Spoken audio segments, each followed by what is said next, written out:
এখন মনে হয় শৈশবের দিনগুলো কত সহজ ছিল। Tension free life. যখন যেটা খেতে মন চাবে আম্মুর কাছে আবদার করলেই রান্না করে দিবে।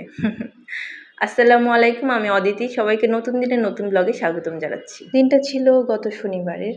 প্রতিদিনের মতন ঘুম থেকে উঠে চলে যাই বেলকনিতে গিয়ে দেখি আমার বাগান বিলাস গাছে কিছু ফুল এসেছে। এরপর বিছান গুছিয়ে নাস্তা রেডি করে নিলাম। নাস্তায় ছিল পরোটা, আলু ভাজি। তারপর চলে গেলাম দুপুরের রান্নায় আজকে করব ডিমের কোরমা। আমার কাল থেকে আম্মুর হাতে ডিমের কোরমাটাকে খুব মিস করছিলাম, খুব মন চাচ্ছিল আম্মুর হাতে ডিমের কোরমা খেতে। এখানে তো আম্মু নেই, তাই নিজেরই রান্না করতে হবে। রান্নাটা আমি একটু অন্যভাবে করছি।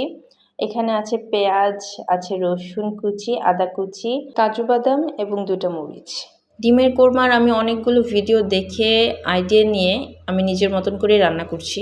আমি আসলে প্রপার কাউকে ফলো করি নাই। আর এখানে আমি এই জিনিসগুলোকে ভালো মতন ভেজে তারপর ব্লেন্ডারে ব্লেন্ড করে নিব। আপনারা যারা চান শিলপাটাতে বেটে নিতে পারেন। আর এরপর আমি ডিমটাকে সিদ্ধ করে ডিমটাকে একটু অন্যভাবে চিড়ে নিচ্ছি। মানে আমি একটু অন্যরকম করে রান্না করতে, প্রতিদিন এক্সপেরিমেন্ট করতে পছন্দ করি। আর তারপর তেলের মধ্যে দিয়ে দিলাম তেজপাতা, দারচিনি, এলাচ, লবণ, পেঁয়াজ কুচি। পেঁয়াজ আমার মনে হয়েছিল সেখানে একটু কম হয়েছে, তাই আমি এখানে এক্সট্রা করে আর একটু পেঁয়াজ দিচ্ছি। পেঁয়াজটা লালচে হয়ে গেলে ব্লেন্ড করে রাখা পেস্টগুলো দিয়ে দিলাম।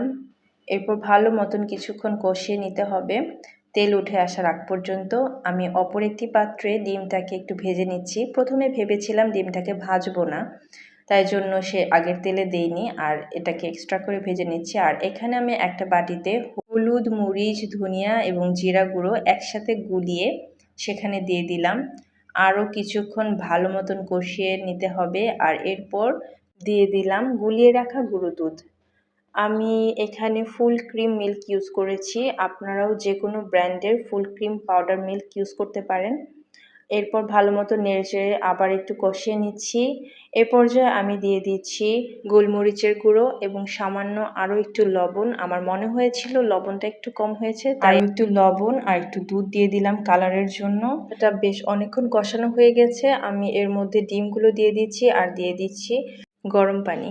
চাইলে গ্রেভিটাকে আগে থেকে পাতলা করে নিতে পারেন। আমি ডিমগুলোকে আগে গ্রেভির মধ্যে একটু কষিয়ে তারপরে পানি দিয়েছি।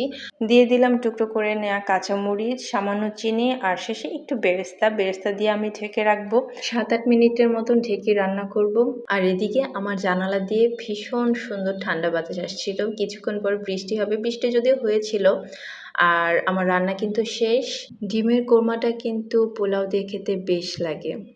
আপনাদের কার কার পছন্দ ডিমের কোরমা আমাকে কমেন্টে জানাবেন।